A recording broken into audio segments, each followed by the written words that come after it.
Indo-British Advanced Pain Clinic, Noppimayam Surgery Duram. For appointments 9155556563. మనం ఏ గుడికి వెళ్ళక్కలేదు ఈ పొల్యూషన్లో కరెక్ట్గా న్యాయం చేస్తే వాళ్ళ ఆఫీసులో మనకు దేవుడికి ఇచ్చినట్లు అంటే కానీ ఈ పోలీస్ స్టేషన్ ఉద్యోగం అన్నది పోలీస్ ఉద్యోగం అనేది థ్యాంక్లెస్ జాబ్ అండి కానీ ఎప్పుడు అనిపిస్తుంటుందా సార్ థ్యాంక్లెస్ జాబ్ అని కాదు సార్. ఇప్పుడు నేను చెప్తాను కదా, నేను నర్సన్నపేట ఎప్పుడు చేశాను 2000లో చేశాను సార్. మీరు నమ్మరు సార్, అక్కడికి వెళ్తే ఎక్కడన్నా నాకు కనిపించారనుకోండి 2 చేతులు పెట్టి దండం పెడతారు సార్. మీరు మాకు ఆ రోజు ఇచ్చేసారని చెప్పి అది ఇంకా చాలు సార్ మనకి. ఇంకా ఎక్కడ ఇప్పుడు నేను రెండోసారి ఎక్కడికి వెళ్ళాం అనుకోండి, మీరు చెప్పాను కదా, వెళ్తేప్పుడు మనం నమ్మాలి ప్రజలు. ఈయన వచ్చాడు, నేను ఒకటే సార్ ఏదైనా ఉంటాను కానీ డెఫ్రై వెళ్ళిపోతాను కానీ తల వంచి అది ఆ బ్రహ్మదేవుడు పోయినా నేను ఇంకా మారిపోతాను, అక్కడి నుంచి వెళ్ళిపోతాను కానీ తప్పు అయితే చేయను.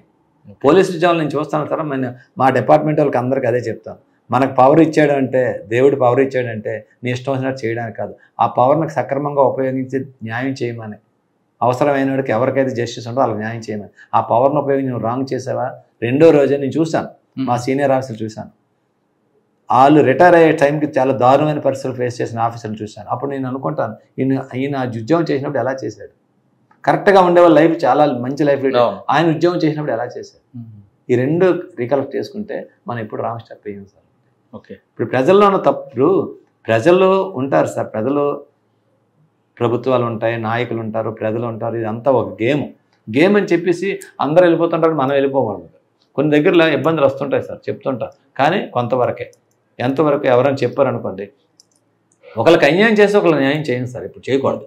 కానీ పోలీస్ స్టేషన్కి వచ్చిన వాళ్ళకి ఇద్దరికి న్యాయం చేయడం కష్టం కదా సార్. ఇద్దరికి న్యాయం చేయడం కాదు, చెప్పాలి సార్ అడిగి, బాబు నువ్వు ఇది వచ్చావు, నీ మిస్టేక్ ఇది ఉంది, మరి తప్పదు, యాజపర్లా మా చేతులు ఇంకా చేయడానికి లేదు, నువ్వు ఉంటారా ఉంటారు. వినకపోతే అంతే సార్, అన్నీ ఫిక్స్ చేసేస్తాం. ఇంకా వినేవాళ్ళు కాదు, ఇప్పుడు చెప్తారు సార్, మీరు వచ్చారు మురళీ గారు, మీరు నాకు అప్పలరాజు గారు తెలుసా అండి, మా బ్రదర్ అండి, కొద్దిగా చూడండి సార్, చెప్తాను మురళీ గారు, లేదు సార్ మీ బ్రదర్ వచ్చాడు ఇలా జరిగిందని చెప్పాలి. మేము చెప్పకపోతే వినకపోతే మనం ఏం చేస్తుంటాం సార్, అలాగని బెండ్ అయిపోయి వచ్చేసాం అనుకోండి, ఆ పాపం మనం ఎందుకు చేసుకోవడం. కరెక్ట్, మీకు అర్థం. మరి అలాగే ఇప్పుడు ఏం చేస్తున్నారు, ఇప్పుడు ఎంతమంది పోలీసులు ఎన్నిటిలో అన్యాయంగా ఇరుక్కుంటున్నారు కేసుల్లో, అట్లా ఎందుకు అంత అవసరం మనకి, ఇక్కడ కాదు ఇంకో దగ్గర ఉద్యోగం చేసుకుంటాం. అందరూ వీళ్ళగా ఆలోచించాలి సార్, మీకు చెప్తున్నాను కదా, ఆలోచించకపోవడం వల్లే కదా ఇప్పుడు సొసైటీలో ఎంత. ఇప్పుడు ఏంటంటే మీకు ఒక మాట చెప్తున్నాను సార్, పోలీస్ అనేది పోలీసే ఉంటారు, ఒకరు వస్తారు ఈ పోలీసులు మీ నమ్మ అంటారు, మళ్ళీ తర్వాత వాళ్ళు వస్తారు వీళ్ళు నమ్మ అంటారు, అంటే అర్థం ఏంటి సార్ చెప్పండి, పోలీసే మారట్లేదు కదా.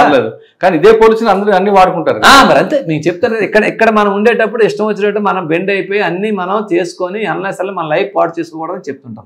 చట్టం ధర్మం న్యాయం ఏది ఉంటే చేయాలి, చెప్పాలి, చెప్పిన తర్వాత వాళ్ళు అక్కర్లేదు అనుకోండి వెళ్ళిపోతాం, ఏముంటుంది సార్ మనకి, ఎక్కడున్నా మన శాలరీ వస్తుంది, మనం హ్యాపీగా చేసుకుంటాం. లా అండ్ ఆర్డర్ కన్నా ఇంకా ఈజీ జాబులే కానీ ఎంతకన్నా కష్టం జాబులు ఉండవు సార్, మీకు చెప్తున్నా కదా. అలాగని చెప్పేసి చేయకుండా ఉండాలని నేను ప్రజలకి. పోలీసులు అనగానే హోంగార్డ్ దగ్గర నుంచి డీజీపీ వరకు మీరందరూ కరెక్ట్గా ఉద్యోగం చేస్తున్నారంటే మీ భార్యలు ఇంట్లో ఉండి మీ కుటుంబాన్ని జాగ్రత్తగా చూడబట్టి మీరు రోడ్ల మీద ఉద్యోగం చేస్తారు. ఒక పండగ కానీ ఒక పబ్బం కానీ ఏది ఉండదు, ఆ పండగ నాడు మీరు రోడ్డు మీద ఉంటారు, మీ కుటుంబాలు జరుపుకుంటారు. మీ పిల్లలు దారి తప్పకుండా బాగా చదివిస్తూ చేస్తుంది మీ భార్య, అంటే మీరని మీ అదంతా వాస్తవం ఉంటారు కదా. 100% సార్. అటువంటి వైఫ్లకి మీరేం చెప్తారు అంటే ఒక ఎగ్జాంపుల్ చెప్తాను. మా సిస్టర్ వాళ్ళ పాపకి ఒక పోలీస్ ఒక సబ్ ఇన్స్పెక్టర్ సంబంధం వస్తే మా వైఫ్ మా సిస్టర్ చెప్పింది, దయచేసి వదిన వద్దు, నేను ఫేస్ చేస్తాను, తన నాలప్ చేయకు. మీరు అంటారా ఎందుకు అలా చెప్పండి, ఎందుకు అది హ్యాపీగా ఇంకో జాబ్ ఉంటారు, చూస్తాను కదా ఇంకా తెలుసుండి నేను వాళ్ళని ఎందుకు ఇందులో పెట్టడం అంటే వాళ్ళు తెలుసు. కానీ మీరు పోలీసులు ప్రజల కోసం పనిచేస్తుంటే నీ పిల్లలు దారి తప్పకుండా కాపాడేది, ఇల్లు చక్కగా పెట్టేది ఆవిడే కదా. 100% 100%. అటువంటి భార్యలకి మీరేం చెప్తారు? భార్యలకి ఏం చెప్తా, ఇంకా చెప్పలేను సార్ మాటలతో. ఇంకా నిజం చెప్తున్నాం కదా వాళ్ళకి. సార్ ఒకరోజు 10 గంటలకు వెళ్తాం, ఒకసారి 2 గంటలకు వెళ్తాం, ఒకసారి తెల్లవారుజాముకి వెళ్తాం, ఎప్పుడైనా పాపం తలుపు తీయవలసింది. వాళ్ళు ఎప్పుడు పడుకుంటారు, ఎప్పుడు వస్తారు, ఒకసారి క్యారేజ్ ఇమ్మంటాం, వద్దనేస్తాం, భోజనం అది అంటారు, ఫోన్ చేయొచ్చా, నేను భోజనంకి ఎక్కడికి వెళ్తాను నాకు తెలియదు సార్. ఇప్పుడు ఏదైనా వచ్చి రాత్రి వచ్చాను, మాకు ఇన్స్పెక్షన్ అయింది 1 గంట వరకు, అప్పుడు ఇష్యూ అయింది, తెల్లవారుజాము 5 వరకు ఆ స్పాట్కి వెళ్ళిపోయాను. మనం వెళ్ళినప్పుడు అడిగారు, ఒక మాట చెప్పొచ్చు కదా, నేను పడుకుంటాను కదా, ఎప్పుడు వస్తారని రెడీగా ఉన్నాను అంటారు. ఎలా చెప్తాను సార్ నాకు, అంటే వాళ్ళ త్యాగమే అది.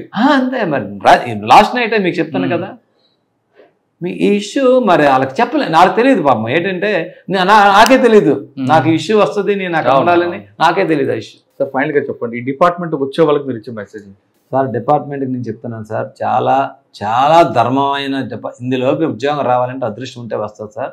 ఇది ప్రజలు ఒక మాట వ్యాసి గారు మాకు క్లాస్ 91లో మా అకాడమీకి వచ్చి ఒక మాట చెప్పారు సార్. అందరిని అడిగేవారు ఏంటో నాకు వెంకటరెడ్డి అని చెప్పి నల్గొండ డిస్ట్రిక్ట్ వాడు మా బ్యాచ్మేట్ అడిగాడు, సార్ పోలీస్ని అందరూ ఎందుకు తిట్టుకుంటారు సార్ అని వ్యాసి గారిని ఒక మాట అడిగారు. ఆయన అందరిని ఎగ్జామ్ చెప్పాడు. ఒక డాక్టర్ దగ్గరికి వెళ్తాడు, డాక్టర్ డబ్బులు తీసుకుంటాడు. తీసుకున్న తర్వాత ఏం చేస్తాడు, జబ్బు నయమని దండం పెట్టి వెళ్తాడు. అలాగే అన్ని డిపార్ట్మెంట్ చెప్పుకొస్తే పోలీస్ ఏం చేస్తాడు, ఈయన్ని తంతో వాడిని తంతో, నీకు ఎందుకు మెచ్చుకోండి, నువ్వు మెచ్చుకోవాలి, నేను గౌరవించాలి, నువ్వు ఎందుకు ఆ ఫీలింగ్ వస్తావు, నీ డ్యూటీ చేసావు, నువ్వు ఫీల్ అవ్వు, నువ్వు సంతోషపడి అంటాడు అంతే. అదే నాకు గుర్తొస్తుంది సార్. ఇప్పుడు ఆడెవడో మనకు వచ్చి ఆయన మెచ్చుకోవాలి, ఆయన ఇప్పుడు సార్ తప్పు చేసిన గన్యం చెప్పిపోతే నీ డ్యూటీ నువ్వు చెప్పేవాడు, అటు పొగుడుతాడు మనల్ని, బయటికి వెళ్ళి గేట్ నుంచి తిట్టుకొని వెళ్తుంటాడు. అయినా వాళ్ళెవరు మీ బంధువులు కాదు, శత్రువులు కాదు, ఏమి కాదు, లేని కోపాన్ని మీకు తెచ్చుకొని మాట్లాడాలి. ఇప్పుడు గట్టిగా మళ్ళీ మాట్లాడామనుకోండి, ఎలాగ ఇప్పుడు అబాండర్ లగేస్తుంటే ఈయన వాళ్ళు మేనేజ్ చేస్తారు, ఎవరితో చెప్పించారు, లేకపోతే ఎంత డబ్బు ఇచ్చి కొనిస్తారు. నిజం సార్ ఇది. అలాగా ఈ విధమైన ఇప్పుడు మీరు నమ్మరు, ఇంతకు ముందు రోజులు అలాగుండి ఇప్పుడు సీసీ కెమెరాలు పెట్టుకుంటున్నాం మేము. ఎవరైనా వచ్చారనుకుంటే బాబు నువ్వు వీడియో మొబైల్ తీసుకో చెప్పు, ఎందుకంటే మనల్ని మనం ప్రొటెక్ట్ చేసుకో ఆ సిచ్యువేషన్ వచ్చింది ఇప్పుడు ప్రజెంట్. అర్థమైందా? కొన్ని చర్యల్లో టెక్నాలజీ పెరిగింది, మంచిది. అది ఏముంటుంది, మా దగ్గర మా హాల్లో సీసీ కెమెరా పెట్టుకుని పోలీస్ స్టేషన్లో సీసీ కెమెరా, ఎవడు ఎన్ని గంటలకు వస్తున్నాడో, ఎన్ని గంటలకు వెళ్తున్నాడో, ఎవరు వచ్చారో, లేకపోతే ఇక్కడికి వస్తాడో, ఇక్కడ తీసుకొని పాయిజన్ తీసుకొని చేస్తానని బెదిరిస్తారు, కత్తి తీసుకొని పొడుచుకుంటానని బయట కెరోసిన్ పట్టుకొని పోసుకుంటానని బెదిరిస్తారు. ఇవన్నీ చాలా మాకు ఛాలెంజింగ్ జాబ్ సార్. సార్ వచ్చే వాళ్ళకి ఏం చెప్తారు మరి డిపార్ట్మెంట్కి రావాలంటే? సార్ 100% రావాలి సార్. వచ్చిన తర్వాత నువ్వు వచ్చే నేను ఒకటి సార్, నేను ఎస్ఐని నేర్చుకుంది ఏంటంటే, నేను భోజనకి వెళ్ళాను అనుకో, పోలీస్ స్టేషన్లో వెయిటింగ్ ఉన్నారంటే నాకు అక్కడ భోజనం చేస్తే వాళ్ళే గుర్తొస్తారు సార్. వాళ్ళ పిల్లలు పెట్టుకొని ఉంచను, అందరినీ డిస్పోజ్ చేసి వెళ్తాను పోలీస్ స్టేషన్. నేను మా ఎస్ఐలకి సిఐలకి అదే చెప్తాను ఎప్పుడు కూడా, అది పాపం కొట్టేస్తుంది.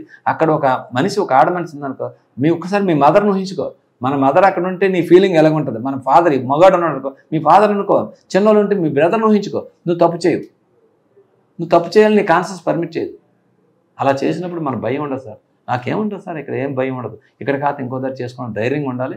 కాకపోతే ఏంటంటే మనం మరీ కొట్టడాలు చేయకుండా యాజ్ పర్ లా చెప్పాలి. వినకపోతే మనం మంచి యాక్షన్ పెట్టి చేస్తుండాలి. లిటిగెంట్స్ వస్తుంటారు సార్, పోలీసులను ఎవరో ఉపయోగించుకుంటారు సార్, లిటిగెంట్స్ తోటి, క్రిమినల్స్ తోటి. మీరు డీల్ చేసేది ఎవరిని చెప్పాలి, డైలీ క్రిమినల్స్ తోటి, క్రిమినల్ కొంతమంది తోటి, జ్యుడిషియరీ వాళ్ళతోటి, అడ్వకేట్స్ తోటి, మొత్తం ఈ రైట్ ఎన్ఫోర్స్మెంట్ యాక్టివిస్టులతోటి అందరూ రోజు వచ్చి లా చెప్తుంటారు. వాళ్ళు మీరు ఉంటారు, ఒకసారి ఒక మాట చెప్పేస్తారు. అక్కడ అంతమంది మీరు చూశారు కదా, ఒక ఆఫీసర్ ఎంతమంది డిస్పోజ్ చేస్తారు, ఒక్కొక్కరు ఒక బాధ చెప్తారు. నువ్వు ఇలా ఉన్నామంటే అలా ఒప్పుకోరు. ఒక టైం కూడా ఉంటుంది దానికి, చెప్తూనే ఉంటారు వాళ్ళు, లేదంటే వినట్లేదండి కాదు, వినట్లేదని చెప్పి మనల్ని ఎట్రిబ్యూట్ చేసేస్తారు. అమ్మ మా మాట వినట్లేదు, వాళ్ళ మాట విన్నాడు, ఇది మేనేజ్ చేసేది అంటారు. నా దగ్గరికి వస్తారు, సార్ మీ సిఏ గారు వాళ్ళ వైపు మాట్లాడుతున్నారు, ఏం మాట తప్పు చేసి అడిగాడు కదా, మరి ఏడు వినరు ఇంకంతే. ఇది ఇంకా ప్రజలు మారాలి సార్. అంటే ఏంటంటే ప్రజల్లో ఎప్పుడైతే ఇప్పుడు ఫారిన్ కంట్రీస్లో ఎందుకు సార్ చట్టం అంత ఎఫెక్టివ్ నడుస్తుంది, మన దగ్గర అంత ఎఫెక్టివ్ ప్రజలకు అవగాహన ఉంది, అక్కడ మనకు లేదు, అక్కడ మన దగ్గర లేదు. ప్లస్ ఉన్న వాళ్ళు కూడా ఏవైనా మేనేజ్ చేయొచ్చు అని ఒక భావనలో ఉన్నారు. కాబట్టి ఇప్పుడు అందరికీ కూడా సార్ ఇప్పుడు టెక్నాలజీ పెరిగింది. ఇప్పుడు సీసీ కెమెరాలు ఇంతకుముందు ఉండేవి కాదు. ఇంతకుముందు నేను కొన్ని కంట్రీస్లో చదివాను, ఒక 1 కిలోమీటర్ ట్రావెల్ చేసాడంటే 5-6 ప్లేసుల్లో రికార్డ్ అవుతుందంట ఒక పర్సన్. అవునండి, అక్కడ వేరు. ఇంతకుముందు మన వైజాగ్ సిటీ అంతా తిరిగినా ఎక్కడ రికార్డ్ అవ్వదు, సిటీ అంతా తిరిగినా. ఇప్పుడు పెడుతున్నారు కెమెరాస్, సీసీ కెమెరాలు పెట్టడం, టెక్నాలజీ అంతా ఇంప్రూవ్ చేయాలి. వాళ్ళతో మనం కంపేర్ చేయలేము సార్. ఎందుకంటే అక్కడ పోలీస్ ఆపగానే, పోలీస్ స్టాప్ అనగా స్టాప్ చేస్తాడు బండి, నెక్స్ట్ హ్యాండ్స్ అప్ అంటే హ్యాండ్స్ అప్ చేయాల్సింది. ఇక్కడ మనం ఆపితే ఆపడం ఒకటి, ఆపినా మనందు మీ పేరు చూసి నేనెవనో తెలుసా అని ఆర్గ్యూ చేస్తాడు. ఇన్ని రకాలు ఉంటాయి ఇక్కడ చాలా సార్. ఇప్పుడు కూడా సార్ నేను చెప్తున్నాను ఒకటే, వ్యవస్థలు మారాలి సార్, ప్రభుత్వ వ్యవస్థలు కూడా. ఎందుకంటే అందరికీ నేను అప్పీల్ చేసేది ఏంటంటే, ఇది మన సమాజం, మన పిల్లల భవిష్యత్తు, ఫ్యూచర్ భవిష్యత్తు. ఇది ఒక్కసారి పోలీస్ వ్యవస్థను వీక్ చేసినా ఎవరికో నష్టం కాదు, సమాజంకే నష్టం, మనకే నష్టం. ఇప్పుడు మీకు అధికారం ఉంది, ఇప్పుడు మీరు మురళీ గారిగా మీకు ఉంటుంది, తర్వాత మీ పిల్లలకి బాగోకపోతే నాకే అది ఎఫెక్ట్. అది అందరూ ఆలోచించారు సార్, నాయకులు కానీ, అధికారులు కానీ, ప్రజలు కానీ. ఇది వ్యవస్థను ఎప్పుడు కూడా మనం డిటేరియేట్ చేయకూడదు, అంటే తగ్గించకూడదు. ఇలా పవర్ తప్పు చేసినా కూడా నిలబెట్టాలి. ఒక అధికారి తప్పు చేసినంటే ప్రజలు తిరుగుబాటు చేయాలి. అప్పుడు తప్పు చేయడానికి భయపడతారు అందరూ. ఆ విధమైన జవాబుదారీతనం అధికారులు వ్యవస్థలను తీసుకొచ్చినప్పుడు సొసైటీకి మేలు జరుగుతుంది సార్. తప్పు చేసినా మాట్లాడకపోవడం, ఎవడో మన ఇంటికి ఎందుకు వచ్చి మనకే సంబంధం లేదు, పక్కింటోడు ఇష్యూ కదని వదిలేయడం, ఆ విధంగా వదిలేయకూడదు సార్. బాగా సపోర్ట్ చేయాలి. రోడ్డు ఎక్కాలి, ఏదైనా జరిగితే తప్పు చేస్తే ప్రజలు మాకు ఉంటారు, తప్పు చేశారు పోలీసు సపోర్ట్ వస్తాను, మాకు ధైర్యం ఉంటుంది.